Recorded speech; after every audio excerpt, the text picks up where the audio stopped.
ku izina rya data n'irya mwana n'irya mutima mweranda amen. Bene wacu dusangiye ukwemera muri Yezu Kristu ndabaramukije mu izina rya Yezu Kristu nitugire Kristu. Dusabikanye ijambo ry'Imana dusanga muri Bibiliya mu gitabo c'Abanyaroma ku kigabane cyaho cya 15 duhera ku karongo ka mbere kugeza ku ka gatandatu. Ijambo ry'umutwe rivuga ngo ntukengere utameze nkawe. Twebwe abakomeye dutegerezwa kwihanganira abafise intege nke aho kwironderera ibitunezereza. Umwe wese muri twebwe narondere ibinezereza mugenzi we kugira ngo amuremeshe. Na Kristo nyene ntiyarondeye ibimunezereza yamara nkuko byanditse ngo ibitutsi by'abagutuka byaguye kuri jewe. Nanone ibyanditswe kera byose byanditswe ngo bitubere inyigisho ngo ukutadohoka n'uruhoza bivuye ku byanditse bituronse ukwizigira. Ese Imana y'intadohoka nyene uruhoza yobaha guhuza ibyiyumviro byanyu mwigana Kristu Yezu kugira ngo muninaharishe umutima umwe n'ijwi rimwe Imana y'ukuri ariyo se w'umukama wacu Yezu Kristu. Bene wacu muri Yezu Kristu, iri ni ijambo ry'Imana. Dushimira Imana. Aleluya, amen, aleluya, aleluya, amen, amen. Bene wacu dusangiye ukwemera muri Yezu Kristu. Turisunga ijambo ry'umutwe rivuga ngo ntukengere utameze nkawe. Ntukengere utameze nkawe. Hama ku karongo ka mbere havuga ngo twebwe abakomeye dutegerezwa kwihanganira abafise intege nke aho kwironderera ibitunezereza. Imana iduhe kubitahura cyane bana b'Imana. Pawulo avuga ngo twebwe abakomeye ntidukwiye kunebagura canke gufata nabi abadakomeye. Ariko aho kuvuga ngo twebwe abakomeye n'abantu bakomeye mu ijambo ry'Imana n'abantu bemera by'ukuri. Ndashobora kuba nasomye uku kuntu ngo twebwe abakomeye, kumbure je ntafise ukwemera gukomeye, ariko uko umutumwa Pawulo yavyanditse n'insiguro yavyo, twebwe abakomeye n'abantu bakomeye mu ijambo ry'Imana. Agaca avuga rero ati dutegerezwa kwihanganira abafise intege nke. Abakomeye mu ijambo ry'Imana bemera Imana by'ukuri ngo bategerezwa kwihanganira abafise intege nke. Abafise intege nke rero hariho abantu bagira intege nke mu kwemera kandi babishaka, kandi bo nabo baba bari mu murongo mwiza, canke bagira intege nke nabo bahora bakomeye. Urashobora guhoraho uba warakomeye waremera by'ukuri nyuma ukagoyagurika. Pawulo yanditse ibi mbere nawene yarabaye ubudakomeye, nawene yari mu ntege nke kandi yari yakeneye abamukomeza, mugabo hari ubwoba bwinshi naho babimwumvisha ntiyabyemera, ntiyabitegera. Mugabo ko Yezu yamubonyemo ikintu gikomeye cyuko yashaka kumenya ukuri, yashaka kugwanira ishaka ry'Imana, Yezu aramwihishurira, aramukomeza. Rero Pawulo yavuga ati natwe dukomeze abandi, dukomeze bajya badakomeye, na cyane cyane ko hayabwira ari Roma kugira bareke gutoteza abakristo. Imana iduhe kubitahura cyane.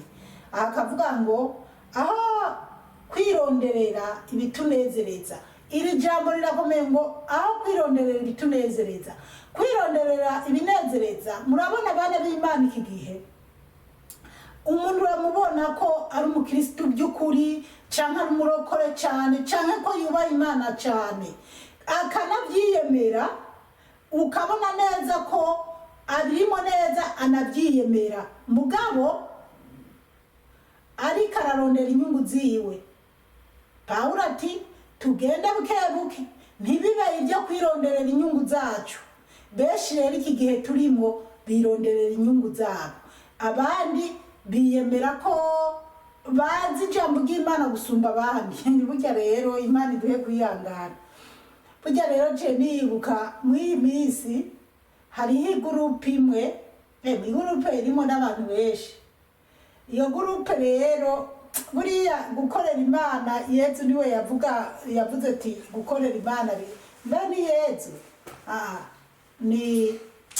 Ndibagiye mu ntumwa za Yezu uwavuze ngo burya ngo gukorera Imana ngo biratesha umutwe cyangwa ngo birateza uruhagarara.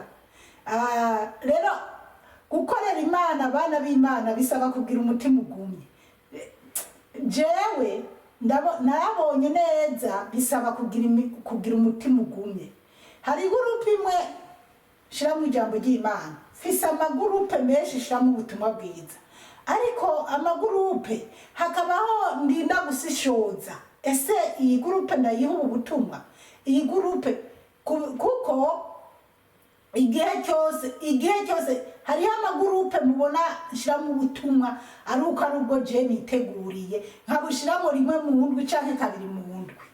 Muga hariho amagurupe buri munsi jewe burya bana b'Imana babandi mwama mubona ndabaha ijambo ry'Imana buri munsi. Burya jemba nabyutse kare biranashoboka ko mbyuka ntashaka kubyuka ntashaka kugurura telefone, mugabo nkaca senga amasengesho yihuta kuko sishaka kugurura telefone ntarasenga. Nkaca senga hanyuma gusa kimwe cyo sinokugurura telefone ntavugisha pre y'ikigongwe canke se y'umushaho wa Bikira Mariya. Ubwo rero nkaca nugurura telefone nkaca nirukanka kuri groupe Radio Maria Burundi nkaca ndondera ya mazaburi se canke se ijambo ry'Imana rya buri munsi canke ijambo ry'Imana ryo mu gasengero kwa Bikira Mariya, ariko ijambo ry'Imana rya buri munsi. Birashika ugasanga ni odimo canke zibiri, mugabo akeshi iyo bahari amazaburi, iyo hari zijya nyigisho usanga zirengeje iminota 50 canke zirengeje iminota 30, inyigisho ziba ziryoshe umukristo aba akwiye kumva. Nkaca mbanza nkazitaransfera mu magurupe atandukanye, nkaha abantu bari muri Amerika iyo ntabahaye baba banyishuza. Rero je ndashimira Yezu kuko Yezu Kristo niwe yambwiye ati mwana wanje unkorere aho uzoba uri hose nzoba ndi kumwe nawe.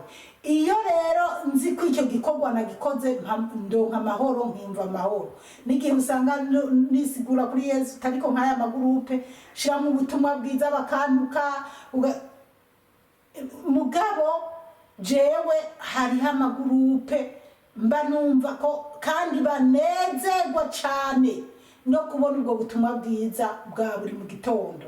Mbere burya bari mu Burundi babwumva bajyamye ku mugoroba bariko baraja kuryama, ubwo twumviriza canke ubwo bogombye kumva mu gitondo. Benshi babusanga mu gitondo mba nabutanze bamwe bajyamye, ariko benshi mu Burundi babwumviriza bari bamaze kuryama. Rero iyo gurupe rero imbere ikigerageza umuntu umwe mu bantu, iyo gurupe irimo abantu barenga 400. Umuntu umwe akama ngo mbega ngo Yezu ngo muvuga ngo ariko se ngo umuntu ngo yaba yazanye ibya Yezu ngaha nkinumira. Ikindi gihe unashira mu butumwa bwe ngo ariko ngo umuntu avuga Yezu, hamwe igihe kimwe ndamubwira ko numva umenga ashakanye kunyirukana mu iyo gurupe. Hanyuma umunsi ikindi gihe ndamubwira ntari ko nshuti yanje kuriteranya na Yezu, wowe wumva ko umenga uri kuracokoza jewe tariko burya ntuzi uri kuriteranya na Yezu. Wowe uri kurambukumbuza ko ntoza ndashira ubutumwa bwiza muri iyi gurupe. Uravye igihe cyose shize mu butumwa bwiza canke kuko harashobora guhera n'umunsi atabundi muntu yashizemo ikintu canke se ibi ntabashiramo ijambo ry'Imana usibye ko hari impamvu iyo gurupe yari yagiyeho, kuko nama mbona abantu bakereye amagurupe nkisanga ndimo. Kandi bana b'Imana, iyo umuntu yakereye gurupe akambaza, tubanza kuvugana icyo ngomba gukora, nyimba ntazoshiramo ubutumwa bwiza bikabatsitaza. Ni iminsi yose iyo shize mu butumwa bwiza ti nk'ubu ku murongo hariko abantu 20 bariko barumviriza ijambo ry'Imana, kandi umunota ku munota, isaha ku isaha, amasaha 28 haba mwijoro haba ku mutaga, usanga hariko abantu barenga 20 bariko barumviriza ijambo ry'Imana. None wewe uri kurambuza guha ijambo ry'Imana abanyotewe barikeneye, nyimba wowe utarishaka turarifuta cyangwa reke kugurura mubwiruko. Hama nyuma n'abandi bantu baramubwiye, ubwo rero yarazanye ibindi mugabo njewe sinongeye kuvuga, kandi keshi hari abantu bagira utuntu nkama simvuge kuko nta mwanya wo kuharirana nabo bantu batemera canke baba batega imitego abandi biba bihari. Murantunga rero nagiye muri byinshi, ariko burya abana b'Imana harahiriwe abantu bumviriza ijambo ry'Imana buri munsi akamenya ko afise icyo yirwanya. Kuko ntiwabura umukristo nyamukristo canke umurokore canke umuntu yizera Imana kuva mu gitondo gushika uje mu gitanda kuryama utigeze usenga, utigeze wumviriza ubutumwa bwiza ngo wumvirize ijambo rimwe gusa riguha amahoro, rikwereka inzira yo kuja mu ijuru canke izo gushikana mu bwami bw'ijuru. Rero murantunga, reka tubandanye. Gusa icyo novuga cyo, wewe udakunda ijambo ry'Imana canke wowe bibabaza mu mutwe no mu mutima no mu matwi, iyo ubonye abantu bariko baravuga ijambo ry'Imana rije muri groupe, liboroke, lifute, ureke babandi bari nyotewe baryumvirize.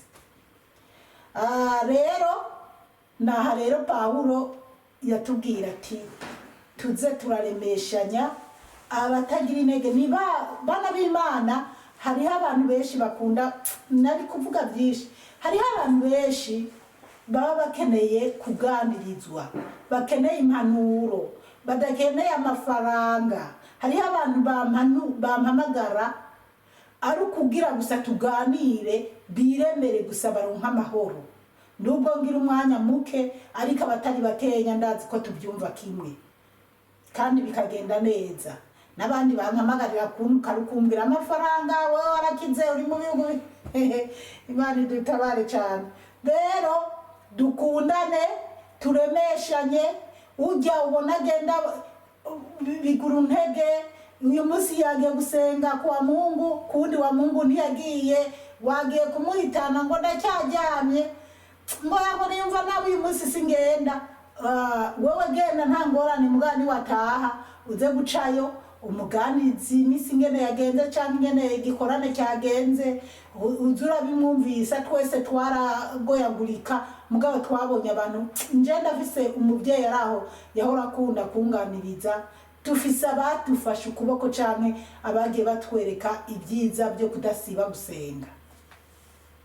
Kabiri havuga ngo umwe wese muri twebwe narondere ibinezereza umugenzi we kugira ngo amuremeshe. Umwe wese muri twebwe naremeshe mugenzi we, narondere ibyo nezereza mugenzi we kugira amuremeshe, nyimba gowe, nyimba hangayitse. Turi kwihuta, na Kristo nyene ntiyarondeye ibimunezereza, yamara nk'uko byanditse ngo na Yezu Kristo ntiyarondeye ibimunezereza, kuko Yezu Kristo ibi byose byo mu isi byari gwiwe, yari kubyikwegera ko byose, mugabo si byo yarondeye. Reka turabe ahanditse ngo ibitutsi by'abagutuka byaguye kuri jewe. Ngo ibitutsi bana b'Imana, babandi muntuka, babandi mutuka abakozi b'Imana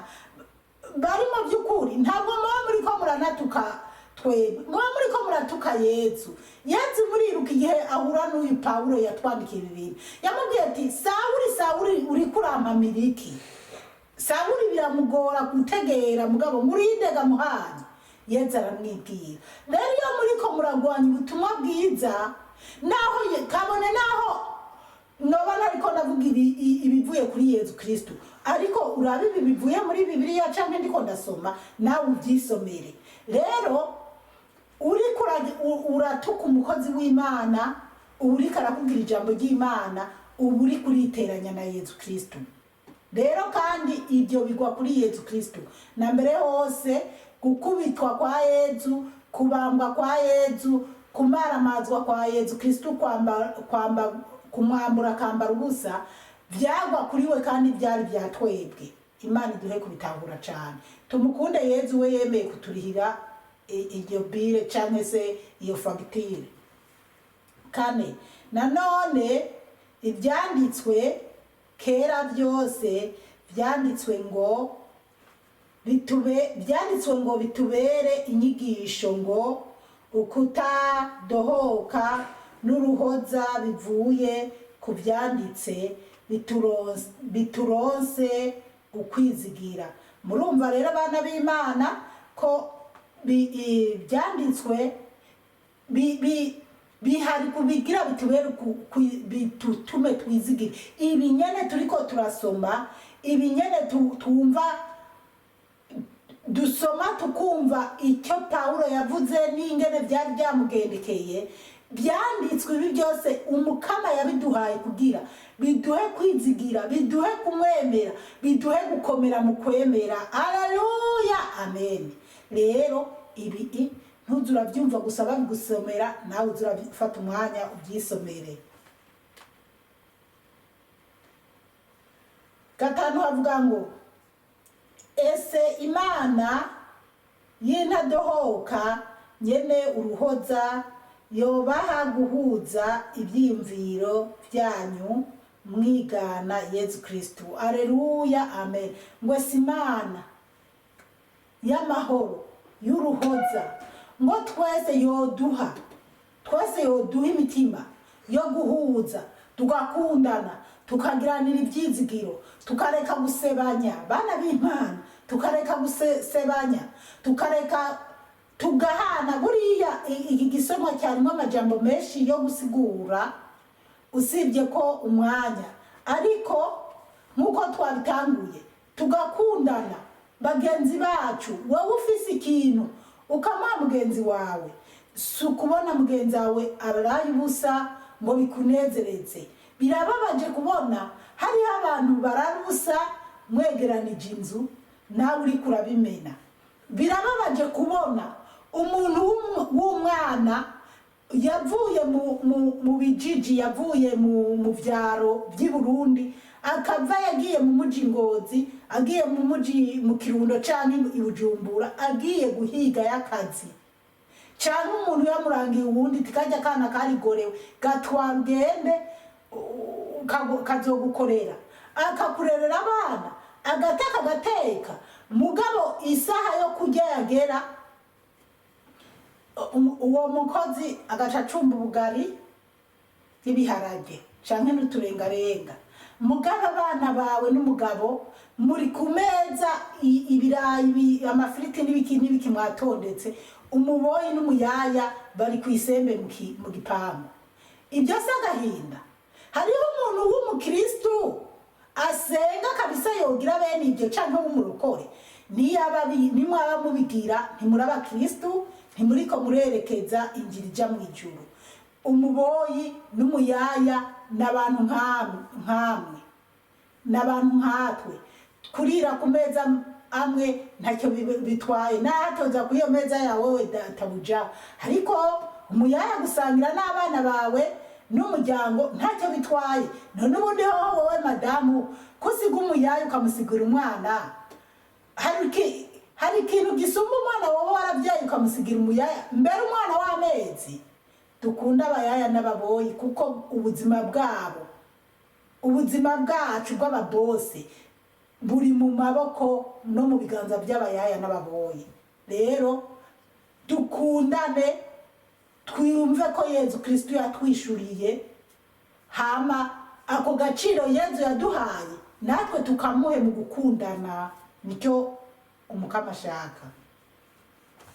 Akarongo kanyuma ka gatandatu karavuga ngo kugira ngo muninahanishe umutima umwe n'ijwi rimwe Imana y'ukuri ariyo se w'umukama wacu Yezu Kristo. Haleluya, amen. Imana ngo iranezerwa iyibona ngo tuninaharisha imitima yacu urukundo, dukunda bagenzi bacu. Imana birayishimisha kuko ngo tuba turiko turaninahariza Imana muri Yezu Kristo. Tuba tunezera umutima w'Imana kubera ko Imana yaremeye Yezu araza mu isi. Erega Imana najya ku musaraba yari kubona Yezu ahangayitse ababaye, ikavuga tatu ibi bigogi byo mu isi ndabihevye, reka ntore umuhungu wanje ndamuzamukane, canke Yezu tereka nidugire narinze kuja no gupfa ngo bashire mu cyobo. Byari nabyo byari gusoboka abantu bakabona igitangaza yigiriye mugabo yari kuba ducunguye, kuko gucungurwa kwacu n'ukunezerwa kwacu nuko Yezu yacikaniye kuri uyu musaraba, ku musaraba, hama akavugana ya majambo. Kandi haleluya, kuba gatolika rero hari ikintu dufise abandi batagira, mugabo bambabarire cyane, mugabo abagatolika turagifise kandi tugomba kukirata. Ingo iyo utabyara Yezu twari kuba bande, iyo utabyara umwami Yezu twari kuba bande. Mbega ku musaraba Yezu avuze ati mama, burya abantu bamwe bitwaza ngo bavuze ngo wamukenyeziwe, ariko niko ama translation agenda arononekara. Uko usobanuye ikirundi mu kinyarwanda hariho amajambo usanga yasize, uko usiguye mu gifaransa, mu cyongereza, mu kiyaramaniya n'ibindi birimi byinshi. Rero hajya ku musaraba Yezu yamubwiye ati mama, muvyeyi, nguyu umwana wawe Yohani ngo acajana Bikira Mariya iwe. Rero icyo ni ikintu gikomeye cyane ku bagatolika. Uze wumva ko uri mu mwanya wa Yohani, nawe ugomba kujana Bikira Mariya wawe. Kandi na cyagihe mutima mweranda za kuntuma ngo na mama wa Yezu nimwo yarari, aho tukabona ko dufise agaciro kuba dufise umuvyeyi adukunda. Rero nitwakunda Imana tugakundana, tuzoba turiko turaninahaza umutima w'Imana muri Yezu Kristo. We Yezu Kristo vyose byaranguriyemwo. Uyu munsi nanezerewe cyane kwisengero, hari kuva korona iteye bari barahagaritse kuza baraduha umuvinyu, mugabo uyu munsi bongeye kubitangaza ko ari ngombwa ko twakira umukama Yezu tugaca tuza no ku gikombe cy'umuvinyu tukanywa. Ariko ntibikorwa mu mashengero yose, cyane cyane muri Afrika, bivanye n'ubukristu n'abakristu benshi. Bamwe badusebya ngo umuvinyu ngo wa padiri wenye niki. Oya, abana b'Imana amahosiya n'abayatanga biroroshe kugenda baratanga gusumba gutembereza igikombe bose bagenda baranywa. Ariko aho bishoboka barabikora, mugabo hajya ikintu nyamukuru nuko padiri akora bijya Yezu yadusabye kuwa kane mweranda ati ibi muze muhore mubigira munyibuka. Naho mwoje hajya mu isengero padiri agahereza inkuka y'imisa akaduhazagira, tukazana ibiharage n'amateke, akaba ari byahi ahezagira ati birahindutse umubiri wa Yezu n'amaraso, bijya byo tugwa neza tukumva, kuko igikuru Yezu yashaka nuko dusangira, twama twibuka ko gusangira ari go rukundo. Ni nabyo n'ubu ni nabyo ijambo ry'Imana ritubwira ko twihanganiranira abafise intege nke tugafashanya iminota ibaye myinshi muhezagirwe cyane mwarahezagiwe n'Imana ku izina rya Data n'irya Mwana n'irya Mutima Mweranda amen. Turagusenga Yezu turakuninahaza